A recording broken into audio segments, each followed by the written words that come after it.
Iba't ibang suporta at programa para sa Overseas Filipino Workers o OFWs ang patuloy na isinasagawa ng Department of Migrant Workers o DMW. Sa katunayan, mas lumalalim pa ang ugnayan ng Pilipinas at ng bansang Timor-Leste para sa posibleng labor migration. Ang detalye sa report ni Gav Villegas.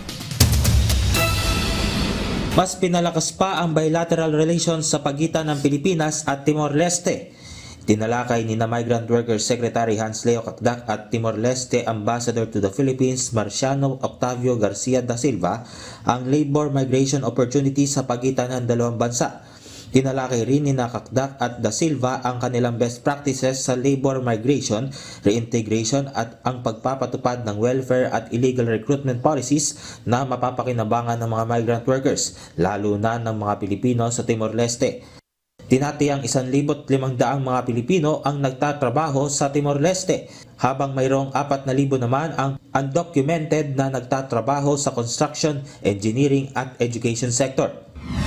Hinihikayat ng Department of Migrant Workers sa pamamagitan ng National Reintegration Center for OFWs sa pakikipagtulungan ng Commission on Higher Education sa mga Pilipinong nagtatrabaho sa labas ng bansa na makiisa sa ETIAPO, Expanded Tertiary Education Equivalency and Accreditation Program Demand Survey.